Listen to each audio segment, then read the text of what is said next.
Welcome, everyone. I am so excited to be here today for another Ask the Editor session. I am here today with Iris Law and Mia Malhotra.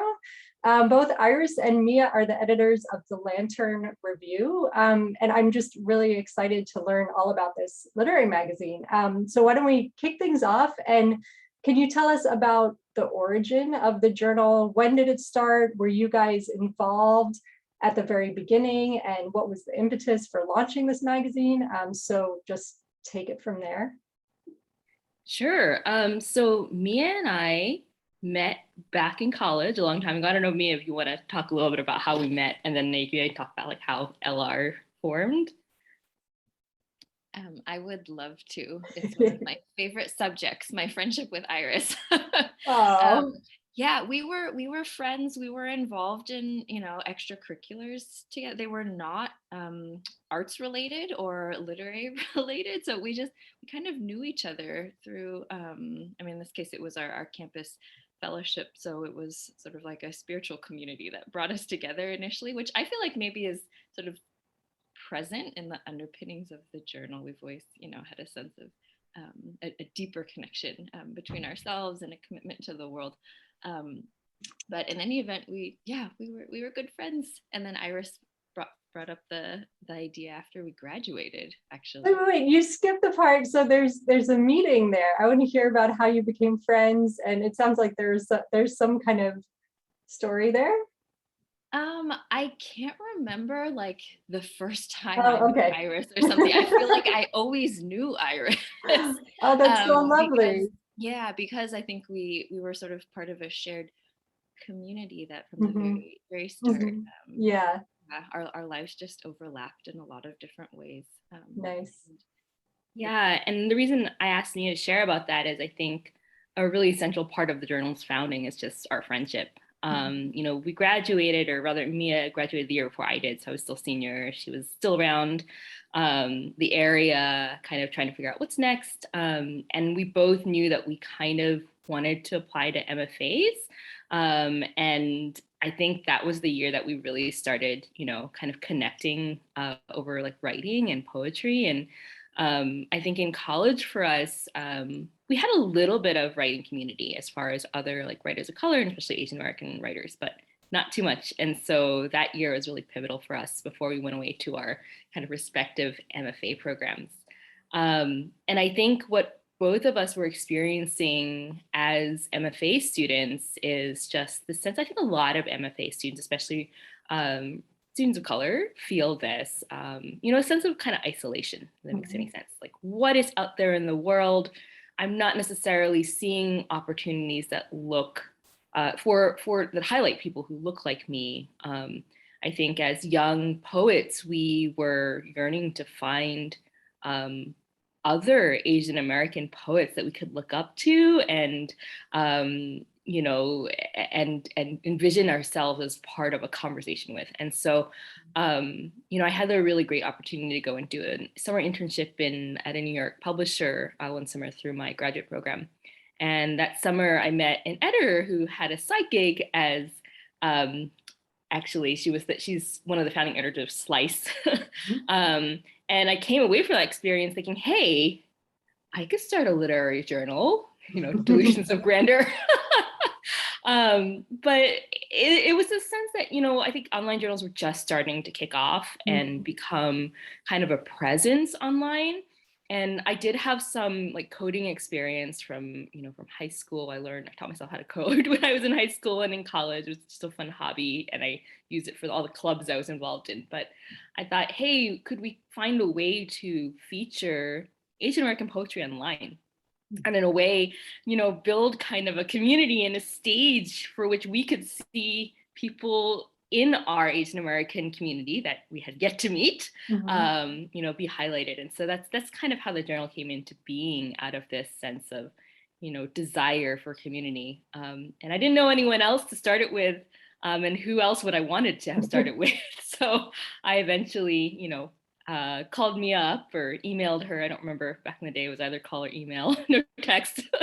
And we met up one summer or spring when I was back in California And we sat down at like, a cafe in university, on University Avenue in Palo Alto. And, I just remember having a conversation about like, hey, would you like to join me in this venture? And fortunately she said yes. And, it's been a ride for us for the last, oh my goodness. So we launched our website in 2009 and 2010 was our first issue. So celebrated 10-year anniversary of our first issue last year, and now we're in our 11th year. Wow, Yeah. Congrats. Thanks. And did you start it as an online journal? It's always been only online? Yeah. Okay. Very cool. So when you started, did you feel like there was nothing out there, or very few things out there that were doing this sort of, presenting this sort of work? So there were Asian American focused literary journals. They just weren't poetry focused. And so because they're mostly online journals, they didn't have a lot of space for poetry. You see like maybe 2 to 4 poems per issue. There's also, kind of international spaces for Asian poetry, some of which still exists today. Cha, which is based out of Hong Kong, is amazing. And they were one of the first journals to publish my work, I know. Oh, congrats. But yeah, way back in the day. But, I think there wasn't something, we're both poets, right? And we're in our MFAs for poetry, and there wasn't something particular to the space. And I don't know, Mia, if you can think of anything else that I'm missing, but I don't think to this date, since the time LR was founded, I'm not aware of another Asian American poetry specific journal that has existed. I really don't think so. And part of that, I feel, was the drive behind our desire to, to put this journal into the world. And people always say as writers, well, you write the book that you want to read. And I think maybe the same goes for those of us who do editorial work. You create the journal that you wish that you could read. And I think there was always a sort of wish that to press into something that didn't exist yet, but that we wanted to see, which maybe is how we came to the name Lantern Review, because we threw around a lot of different ideas. And I still remember sitting in my living room, living in like an apartment with all these other recent college grads, and I was like working on sketches of lanterns, and we were trading ideas back and forth, and we felt like this is the symbol that we want to sort of coalesce our identity around, because what goes first, the lantern, right? And then we follow the lantern. So this has always sort of been a way to kind of project forward, what we hope to see. And that's been a fascinating journey actually, because the landscape has changed so much in the last 10 plus years, especially in relation to, representation and self-representation, especially in the Asian American literary community. And it's been interesting to feel like we're throwing our light out into what looked pretty bleak. I don't know that there were places I knew of to submit my work initially, but now it's sort of like where couldn't I send it? But, the need for a Lantern Review has evolved. Yeah, absolutely. That's such a beautiful origin story. I love that it emerged out of your friendship, and that's like the foundation of this magazine. So can you talk about, Iris, you mentioned some of the challenges that you've experienced. Can you talk about some of the challenges of from the magazine's inception to where it is now, what you've been struggling with? Sure. I mean, some of them are practical, right? Like for most of the magazine's life, it's been mainly the two of us. And sometimes we've had like a team. So like, or for at one point we had a bunch of staff writers who were helping with the blog. And I think like, most recently, we have a team of readers who help us. We have had interns at various points too. But it's mostly us. And so that means that the life of the journal is kind of ebbed and flowed depending on where we are in life stages, right? At one point, we took a break for a couple of years. I think I got married, Mia had kids. And so it's just like, this needs to be on the back burner for a little bit. But the nice thing about it also being kind of what I've heard called like an editor focused journal is that, you know, we can return to it, right? And so we have. So yeah, that's one of the challenges is like figuring out how to keep it scaled at a level that is reasonable. But I think from a less practical standpoint, I think Mia has been talking about how the landscape changes, right? And I think over the years, challenges have changed as well. So when we first started, I think we were very focused on trying to, you know, because this is part of where we were in our journey as poets as well, help other people experience Asian American poetry because, you know, we'd sit at AWP at, and I just remember like early on, Neil Aiken of Boxcar Poetry Review, whom I know you've interviewed in the past, he very kindly would like, you know, give us some space at his table in exchange for like helping him, you know, sit with a table for a few hours, like while he went to panels or to lunch or something. And I just remember sitting there and people walking by and being like, oh, I'm not Asian American, bye. Right? Like, don't want to talk to you. Oh. But there wasn't a sense that like, why would you read an Asian American specific journal if you're not Asian American? Right. So I think early on that was a challenge, like how do we make people realize this is something you should read? I think recently, you know, this is a good problem to have in that the literary world has expanded so much in terms of representation. Like editors, not just from like Asian American specific journals, for example, are seeking out work by writers of color and highlighting Asian American voices. And so in some ways, we don't need to be that group that's saying, hey, pay attention to us over here anymore. We get to do our own thing and to just showcase the work that we're excited about. I mean, we've always showcased the work that we're excited about, but the mission feels different. I think now for us, the mission feels much more about protecting the space, if that makes any sense. I think we struggled for a couple of years we made some changes to our like submissions guidelines to be a little bit clearer about who we publish. But I think in the last few years, especially, we've become very clear that, you know, we have published people who are not Asian American in the past where we felt like their work spoke to, you know, issues that were related to or of interest to Asian Americans. They're handling the material in a really sensitive way. I think now there are so many young Asian American voices out there that we want the space to be for people who identify as Asian American. And sometimes that can be a little bit challenging to communicate.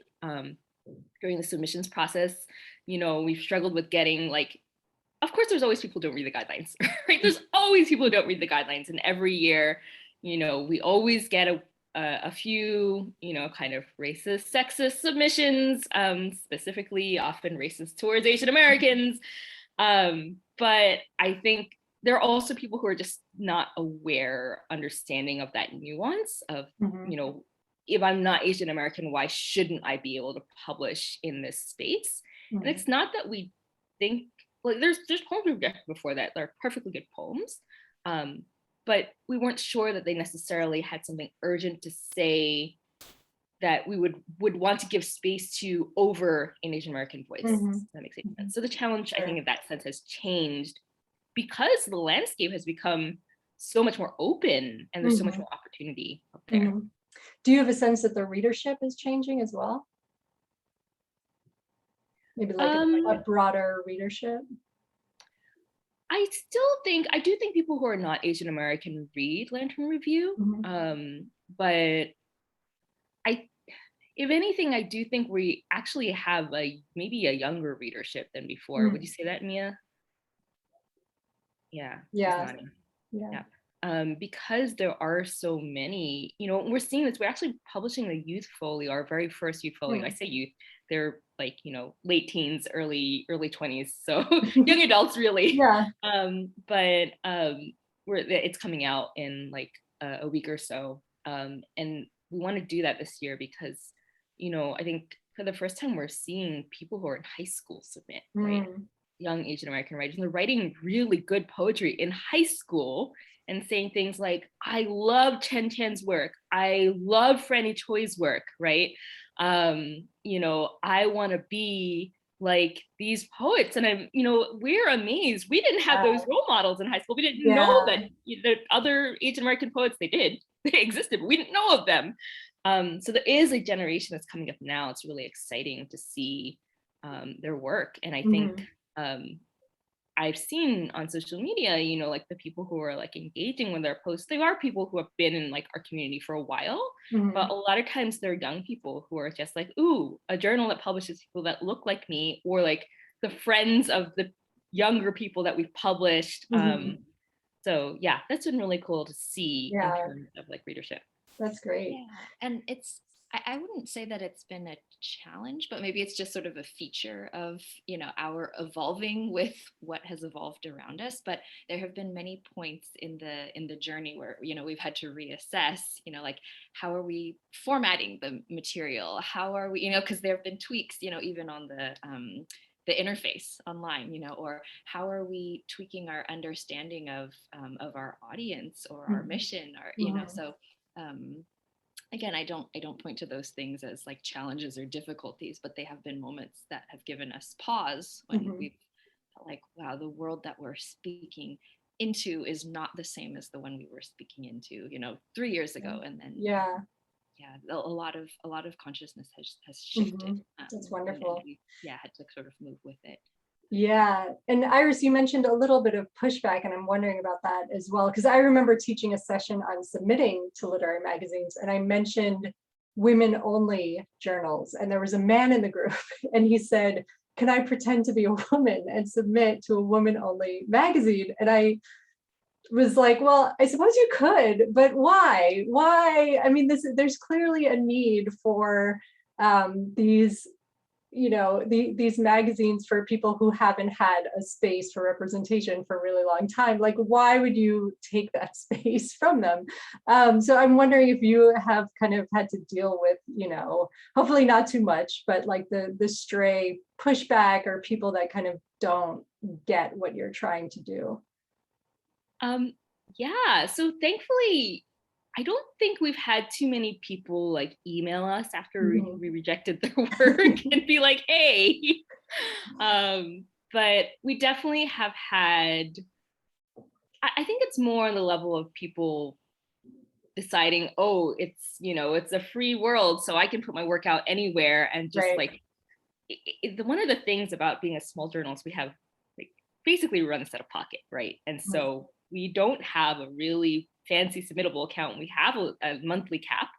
And actually 2 years ago, we overran that cap in 2 weeks because I don't think we were clear enough about the fact that we were looking specifically for work from Asian American poets.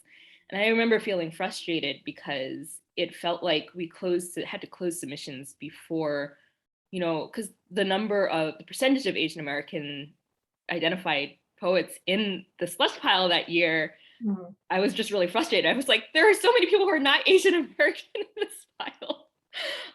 So thankfully, we haven't had anyone be like really, belligerent about that. Sometimes AWP, we get interesting conversations with people wandering around the book fair. But those are usually people who I would say are looking for a fight to begin with. But yeah, it's been more of a question of like, how do we communicate clearly, and how do we also, like, this is something that's very important to us, not only like protecting the space, but also like being diverse within the space as well, right? Because there's so many other concerns of representation within the Asian American community. Asian American is a pan-ethnic identifier, right? And we don't want it to be an only, I think without thinking about things like that, it can be, for example, a very East Asian space, right? And so we're very intentional about looking at like, we want to make sure that we're advertising to, Southeast Asians, to South Asians, right? To refugee communities, right? To people whose work I think sometimes gets ignored a little bit within Asian American spaces. And so because of that, right, like the more that's in our inbox that comes from people who do not identify as Asian American, it can feel sometimes like you are taking up a spot for somebody else. That said, we have changed our submissions questions to be a little bit more specific. So this year we actually do have one of our awesome staff readers, our senior staff reader, Indrani Sengupta, suggested, she's like, well, Kundiman has the question, do you identify as Asian American on their application? Why don't you have it on your, on your submissions, submittable form? And we thought that's good. So we put it as an optional question. And actually, I think that's helped a lot with clarity. But yeah, sometimes we get pushback. It's usually at in-person events, and usually it's people who are looking for a fight anyway. Yeah. So just a clarification question, because I did see on the submissions that you also accept work from Anglophone writers who write about Asian diaspora. So is that not so much the case? So you might be seeing an older version of the mission statement that I have forgotten to update. I'd love to know where you found it so I can change that. Thank you. I'll let you know after. I think it's just on the submission page. Oh, okay. Yeah, we should change that. Thank you. But we did change that a couple of years ago just to be a little bit more clear, because we used to, and then I think we decided, no, we really need to like protect the space. So yeah. Okay. Thanks for leaving me that.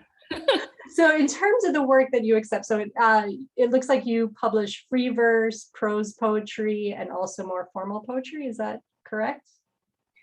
Yes, with exceptions to formal poetry. I don't know, Mia, if you wanted to. We used to publish haikus. We don't anymore. I don't know if you want to talk about that at all, Mia. I don't know if I have anything to say about the haikus. I think it sort of feels like one of those things that you do once or twice and then, I mean, I don't want to say regret it. That's too strong a word. And we want to stand behind everything that we've published. But I think something about the compression of the journal, we don't have a lot of capacity to produce these like massive publications because it is for the most part a two-person team. So our issues tend to be on the order of, and we've made them micro issues even in the last couple of years, but they tend to be less than 20 poems usually. And what we discovered as the years went on, that if we have a very, very pared down poem like a haiku, for instance, and we used to see a lot of them actually, choosing a haiku just because the image is compelling doesn't necessarily mean that it's like, I don't know, I guess robust enough to stand with all the other poems, each of which really has to take up its own space if we're working with such a small journal. Yeah, and I think we kind of conceptualize each issue as like a work in and of itself. So we spend a lot of time talking about arc within each issue. And we actually, now our processes will take submissions in like January, February for the whole year.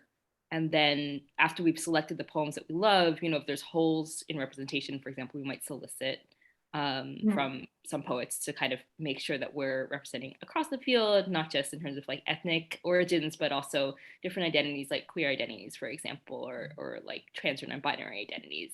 And I think we'll go into that, and from there, almost like you're making like mini micro chapbooks, like pull poems that we think speak to each other thematically, or perhaps from some sort of craft perspective, and kind of literally craft issues from that. So like it is important to us that every issue have poems that hang together tightly within it, and that there be a kind of trajectory. And unfortunately, there are some Asian American writers who do write haiku out there, and they write really good haiku. It is a little bit challenging, I think, within the short format of our journal to make that work really well. That said, we have published Haibun, for example, Tanka, I think. We've been open to something like Ghazal, for example, as well as, we've had some pieces that have come in like created forms as well, self-created forms. We recently published a poem on our blog. It's kind of like a visual poem that is, we rarely publish stuff outside of the journal, but sometimes there are pieces that just make more sense on the blog. And so this one, because of its visual format, it was really long. It not just in terms of length, but visually very long. It didn't fit in the layout of the journal. And so we decided to put it on the blog. But that poem was based on Kenji C. Liu's invented format, the Frankenpoe. Mm. And so, yeah, we do publish stuff that's formal, but maybe within some limitations. I think that whatever they're doing with the form has to feel fresh and kind of new to us. Same thing that we think about like thematically, right? Like if you're going to write about being, and you don't have to write about being Asian American to be published in our journal. In fact, we often look for poems that are about themes that you wouldn't expect to come out of like, the stereotype of like the Asian American writer. I was speaking to, so Eugenia Lei is our guest editor for this season, and she and I spoke to a group of college students on Friday. And one of the things that she was saying, I think she summarized it really well. We really have come to the point where we're able to talk about, whatever we want as Asian American poets and get published in lots of places. And so why not push beyond that, right? There's a million poems about, sometimes you have to write the poem about like cut fruit or food or parent-child immigration relations, like the complexities of that, right? For yourself. But like what we want to feature are things that are fresh, that feel new, like we're addressing this in new and interesting ways. So that was actually my next question, is that how much does the work have to feature themes of identity? Or it sounds like not necessarily at all. Not at all. So as long as the writer identifies as Asian American or Asian, they can, any subject is fair game. Yeah. I think I should qualify too. I think earlier, so I think we've published people who are living in Asia or living abroad and who identify as Asian. I think for us, that's still like within the, yes, we're willing to publish that. We'd love to publish those voices. I think when I kept saying earlier, we're protecting the space for Asian Americans, I think we also include that because a lot of times those people have like connections to the States. I'm thinking of like Desmond Khan, for example. He's a Singaporean writer, but he did his MFA in the States, and so he has very much a connection here. So we kind of let writers identify themselves. But yes, does not have to be about identity whatsoever. So. Cool. And so what is your editorial process? So it sounds like it's just you two right now, or are there other people on the staff? And what happens when pieces come in? How do you decide on them? Take us through that process a little bit. Sure. So maybe I can talk about the mechanics, and then Mia, if you want to talk about like how we decide what poems we like, if that makes any sense. Sure. So right now, actually, we have at the moment, our kind of active team. So Mia took a little bit of a break last year for personal reasons. And we have Eugenia Lei, who's a really fabulous poet, helping as the guest editor this year. So it'll be there's a team of 2 editors, and currently we have 2 staff readers, I'm sorry. And we'll receive all of the submissions, early on in the year, closed submissions, and then we'll have a process of going through the submissions. So usually I will go through, because I'm a kind of submittable admin, I'll go through and I'll tag things according to like, okay, assign them to different first readers so that every single piece gets the first read, unless it's like, this person clearly didn't read our guidelines, they submitted like a novel to us, like, so we're not going to bother to read that. And every single piece gets a first read, and whether that's by a staff reader or by one of the editors. And who gets a read by the editors versus the staff reader, it really depends. I just try to submit kind of somewhat equitably. We do look at cover letters. We look at bios. It's very important to us that we understand like where our submissions are coming from. And I think that's pretty obvious, probably given what we talked about earlier. But when our readers go through, they're looking for, like craft, is this compelling? Is this a good fit for the journal? And they will leave some notes, the first reader. Sometimes it's something that we don't feel needs a second look. So again, that might be something that's just really, really weak on craft. Or maybe, maybe it's just a young writer who's just starting to put their work out there and they're in high school and they're still writing like stuff that isn't very developed yet. We might also tag that, like send an encouraging rejection note kind of thing, right? But sometimes they don't get a second read. But if they do get a second read, get tagged for second read, we'll elevate that, assign second readers. And then after that, we'll meet as a team. And the ones that have had, a certain number of upvotes, those are the ones that get to discuss together so if both readers kind of were like maybe no, usually that may not get discussed. It's probably going to get rejected. One of the editors will usually go through just to like make sure if they weren't on that read. But like the ones that do get enough upvotes, like those get discussed in our larger meeting, and where it's both editors as well as the readers. And we like to give our readers, a big voice basically in the editorial process. We try to work with only people who we know we can trust with the voice of LR, and who are very discerning and are really great poets themselves. Submitters should feel secure that even if it's not me, Eugenia, or Mia who's the first reader on your work, that you're getting a very fair and thorough read on your work. But yeah, that's kind of our process in terms of how we get to submission. I think I talked a little bit earlier about how we go from like choosing the pieces to publication as well. Yeah, and I'll also say it's a very I guess dynamic and collaborative process, as in we won't publish a piece unless everyone feels okay about it, because sometimes the one person's reservations actually are the reason maybe this is not the fit for the journal, or like conversely, so there have been instances where everyone is kind of on the fence, but there's one person maybe that really feels that there is just something in this worth standing behind, and we're always very open to the dialogue around the table. So I don't think I've ever had the experience where Iris is like, well, I'm the one in charge, so we're doing this. But everyone just get on board, that's not really a part of the editorial culture, I don't think.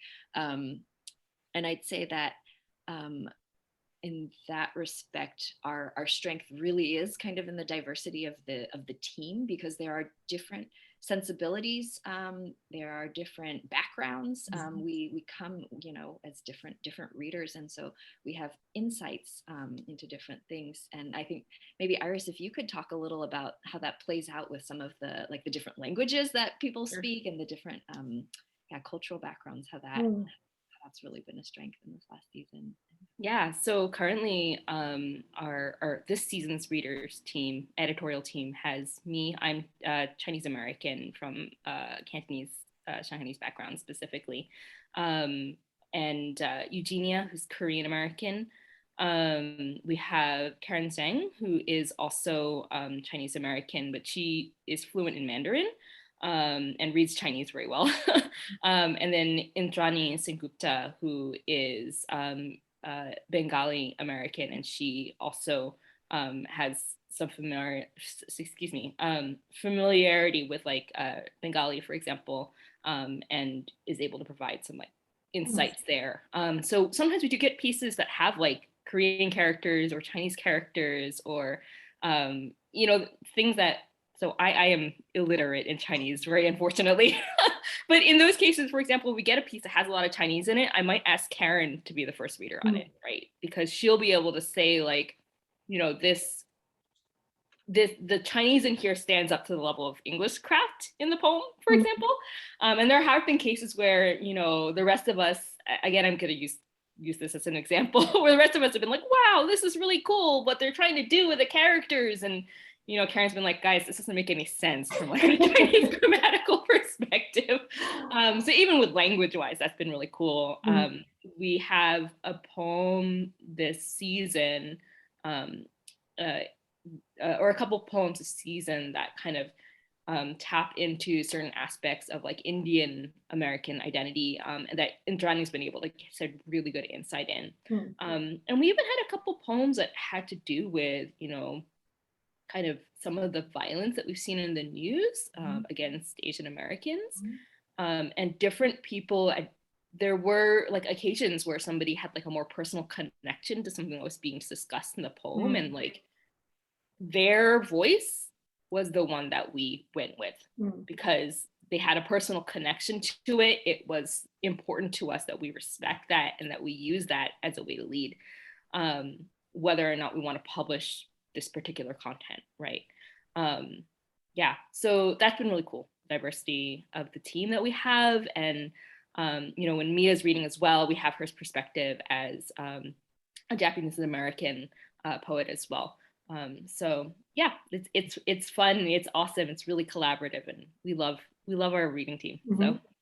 And that was actually another question I had, which is how do you seek out work that responds to current events, or does it is the only thing that matters like that it's just the best work in the pile, or do you specifically want work that sort of speaks to what's happening in the world at the time?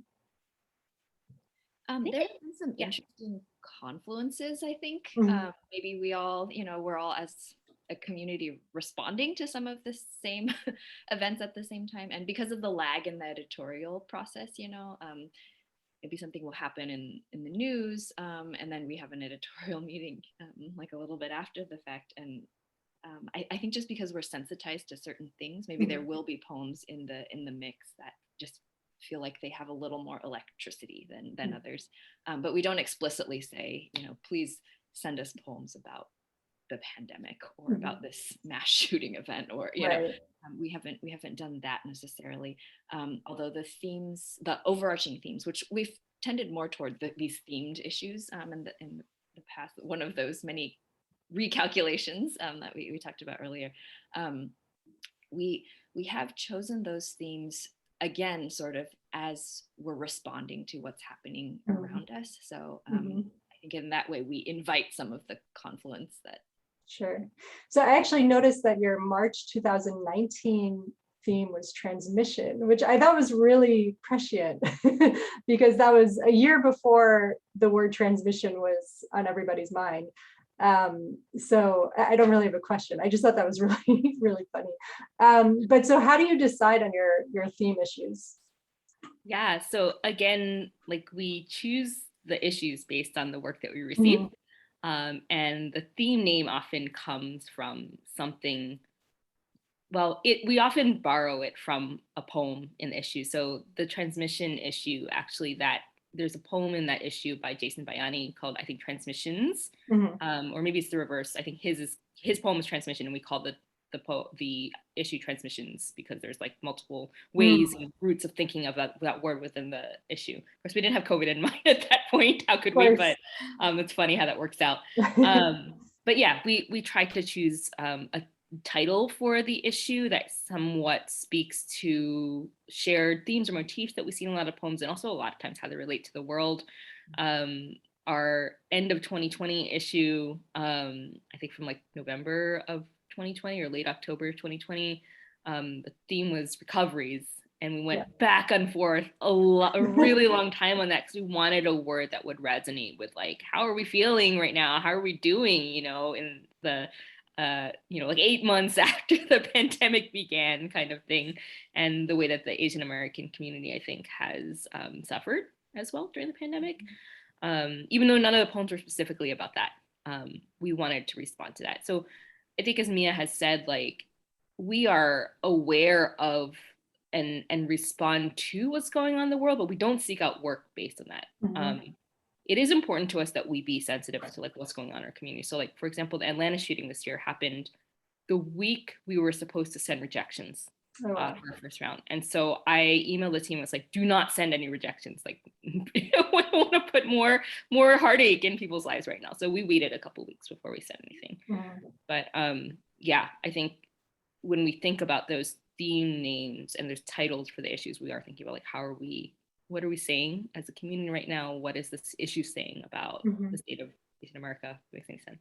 Yeah, I noticed it was interesting with the theme on recoveries that it was a very positive theme. So is that something you sort of consciously try to work toward? Is steering the message towards something that is, you know, not so negative, because there is so much negative stuff going on. You know, I remember part of what made that issue so difficult was we didn't want to do the easy thing. You know, we didn't want to say, well, this has been the year of hell, but it's gonna be all right. You know, and here's some poems to make you feel better. It was it was a very conscious choice. You know, like how to weigh sort of the heaviness of the year with the complexity of what it actually means to navigate recoveries multiply, where it's not a linear thing, it's not an easy thing. The path to recovery is cyclical and includes dipping back into some of the traumas over. And so we wanted to acknowledge the reality of that, but at the same time we did feel like these poems are so audacious in their claim on the future, on their claim on hope, really. And I hope I'm remembering correctly, in that editorial note we had this quote about how not to concede the future is an act of resistance, right? And I think we felt that we did not see the poems conceding the future, and so as a journal, we didn't want to concede the future and just throw up our hands and walk away. So it's a both and. That's really beautiful. So how many, just to cover basics, how many issues do you put out each year, and when are you open for submissions? So we usually open for submissions in like January, for like a month or so. It can run anywhere from, so this year we had 2 submission periods because we had a separate submission period just for the youth issue, because we wanted them to have their own space. that was like in February, March. But normally submission periods run January to February. In terms of how many issues we put out, it really depends how many pieces we accept. We like to generally put, so we've split up our, again, like Mia's been talking about, like we changed. So we used to do just 1 issue a year or 2 issues a year, and we'd like to take submissions for each separately. But now that we have this new system where we take all the submissions at once and divide them up, it is a little bit easier for us, like life-wise, to do smaller issues, like what we call micro issues internally, so that we can think about like, how is this small little jewel box of an issue, how are the poems in it and the art in it speaking to something, right? And so we have between 2 and 3 issues a year. This year there will be 3. They are behind because life, and I'm the person who does all of the coding, and life has been very busy this year. But there will be 3 by the end of the year. Last year we had 2, and I think the year before we had 3. So you open for submissions in January, sorry, and when do they go until? Usually a month. Oh, just a month?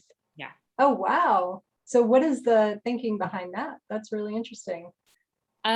So I think we find that what we do a lot of kind of promotion ahead of time to the people that we want to receive, like groups of people we would like to receive submissions from. So like groups of Asian American writers, like students, right? Just people that we want to say, hey, we want people from who identify the way you identify to submit, right? In part because we are such a small journal, and because we have such a very unique niche kind of audience and readers, well, also like community, I guess, surrounding LR. It is more manageable for us to do a month. I think we found in the past, if we extend beyond that, we get like handful of submissions the first, let's say we did a 2-month period, we'd get like handful of submissions the first, 7 weeks, and then like 200 submissions the last week, right? So people kind of submit like close to the deadline anyway. There have been times in the past where we've actually shut down submissions at the end of the month and then reopen the next month, so that we don't hit our submittable cap if we feel like we don't have enough. But usually by the end of a month, we have enough submissions that we're like, we have enough to work from for the year. So. Wow. So how many submissions do you typically get? A couple hundred at a round, usually. And for each issue you publish how many poems? It's usually around 5 or 6 poems an issue. Okay. And so it sounds like both of you are very busy in your worlds, in your personal lives. So I ask this to all editors, like, how do you sustain it? What keeps you coming back? What keeps you, continuing to run the journal when you have kids and, spouses and other jobs and teaching and all this stuff on your plate? How do you, what keeps you in the work? But I go first or me? I'm gonna prompt you to go first because this is Iris's big thing. I'm so busy. um, honestly, it's like a sense of, I think, we said this in the beginning, that we had like a sense of like mission going into, like, we wanted this to be a space for the Asian American community, and in some ways I think both of us see this as a way to serve our community. And for me, that's what keeps me going. Definitely there is a lot of work involved, and fitting it into the interstices is tricky. I have a full-time day job and a lot of other side gigs related to like writing and editing and teaching. What is your full-time job? So my full-time job is, I'm an editor at a startup that does, so basically I edit educational content for kids. Yeah, I think it's really the sense of like mission. I think, like, why are we doing this? We're doing this in order to create this space that's necessary. I think the couple years that we were on hiatus, we're still invited to show up at some events and like still table, because we have an archive that we wanted to encourage people to read. And I just remember all these young Asian American poets coming up to me saying, when are you opening for submissions yet? When are you opening for submissions? I want to send you my work. Wow. And to me, I think that was part of the impetus of like wanting to reopen submissions and get back in the magazine, because there is still a hunger and a need in the community, and that's why we're here. Yeah, absolutely. That's awesome.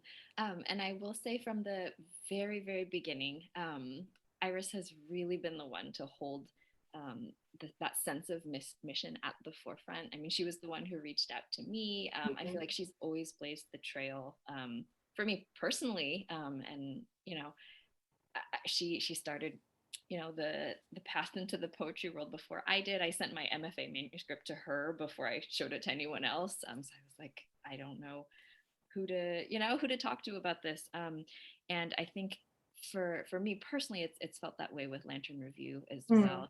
I have felt called alongside Iris in her mission in this regard, and it's been an incredible privilege to work with her and alongside her, and as the main support person, as associate or assistant editor.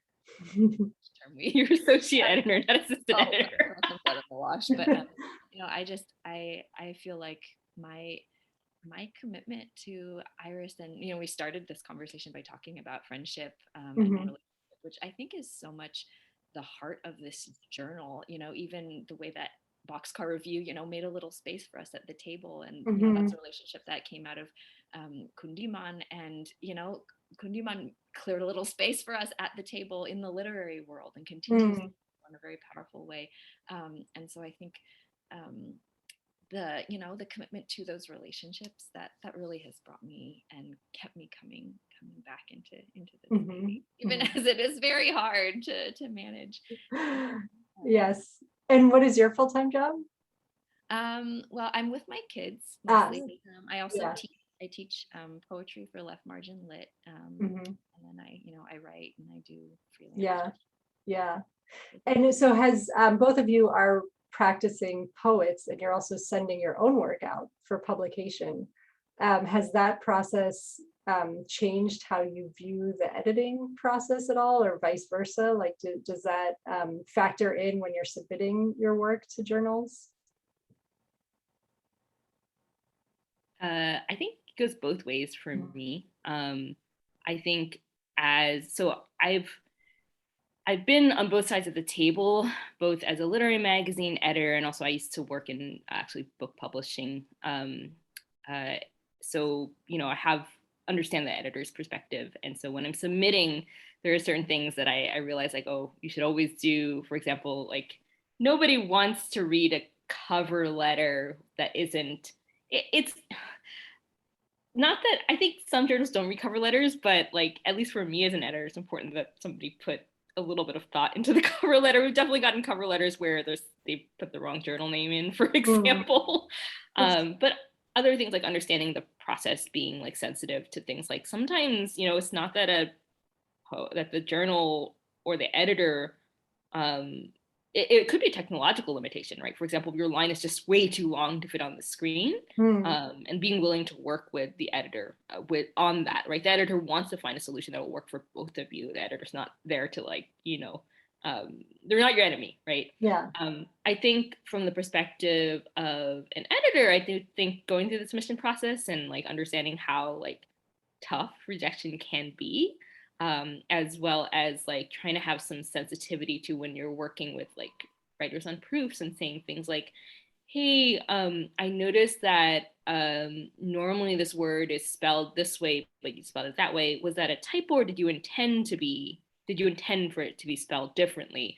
I think it's important to me to ask it that way rather than like, hey, there's a typo here, which I think editors sometimes who are not writers can sometimes be a little insensitive to like the nuances of what the artist is trying to do craft-wise. So always assuming that it might be a craft decision and trying to respect that and find a way to work, not being really rigid about things like house style, for example. Yeah. So are you guys ever looking for readers to help out? Not at the moment, we're not. We have a full team. Sometimes we do, but we tend to source again from like people that we've worked with in the past and that we know we can kind of trust with the voice. So.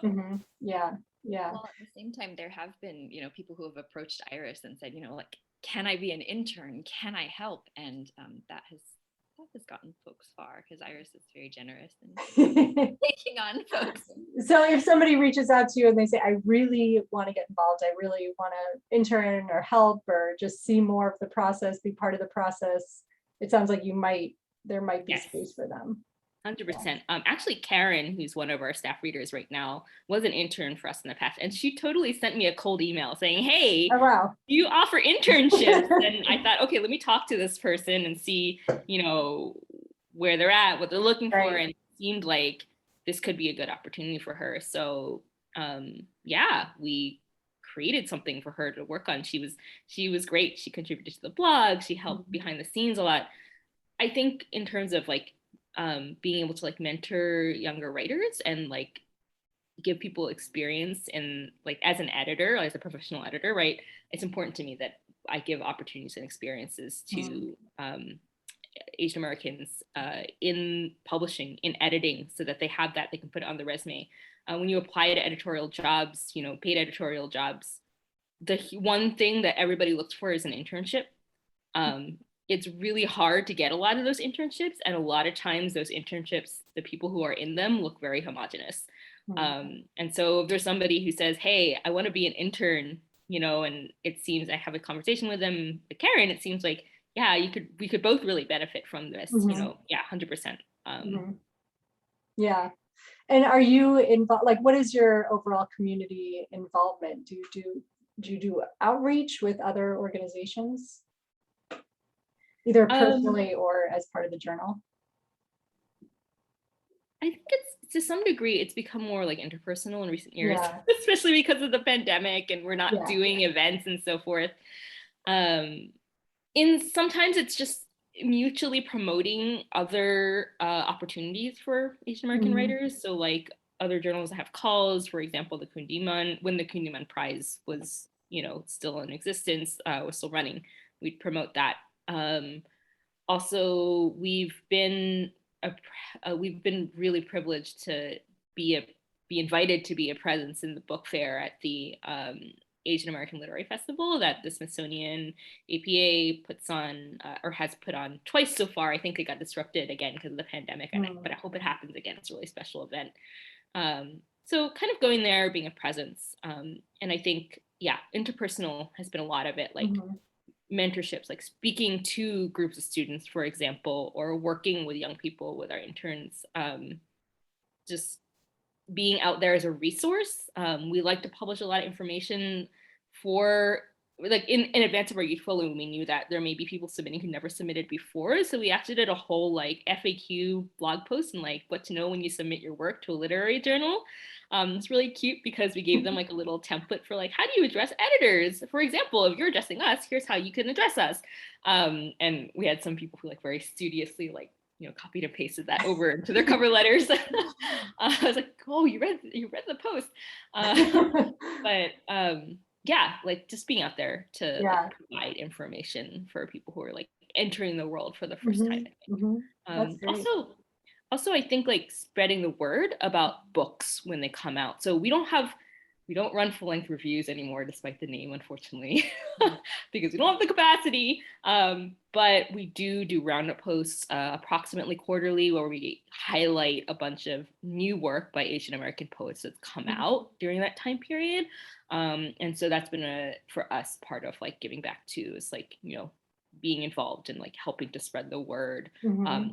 If there is a journal or publication that, a publicist, again, from a publishing perspective, they can say, hey, Lantern Review has said this about this book, or featured in Lantern Review's like top 10 Asian American poetry books to read for fall, then that's something that we can contribute to. Sure. That's great. So what is on the horizon for you guys? Sounds like submissions will be open in a few months. And do you have an issue coming out soon, or is your latest issue now up and people can go check it out? So our most recent issue is the July issue. Okay. It's really fantastic. I highly encourage. One of my favorite pieces of cover art that we've ever published. Oh, wow. So Taz Ahmed does this series of mixed media work. It's called Aunties with a Deadly Stare, and there's these South Asian ladies with like laser eyes, and she has like real actual eyeliner as part of like the work of the piece. There's like collage text from like about a Sufi saint. There's another one internally that has like stuff. The found material there is actually a TSA in baggage inspections. Oh, wow. But yeah, so that is up. There's a lot of great poetry in that. Kathleen Che is in there. I think Chen Chen is in there. And then that's our most recent. We have one that's coming out in the next couple of weeks. That is the Youth Folio. Really cool. Excited about that. Yeah. And then we have a third issue that will come out later in the year that has Frank Choi, for example, and EJ Ko, just another really great bunch of poets. So that's fabulous. So how can people find you on lanternreview.com? And also you guys are on Twitter. Is it at Lantern Review? Yeah, so we're at Lantern Review on all our social media. So Facebook, Facebook/Lantern Review, Instagram at Lantern Review, Twitter at Lantern Review. We tend to be a little bit most active on Instagram, but we'll respond to Twitter as well. Just it may take us a couple days because I'm bad at social media and slow. So and it sounds like you both have a lot going on, so that's fair. Well, thank both of you so much. This was really informative, really illuminating. Thank you for having us. Yeah, my pleasure. And thanks for coming, attendees.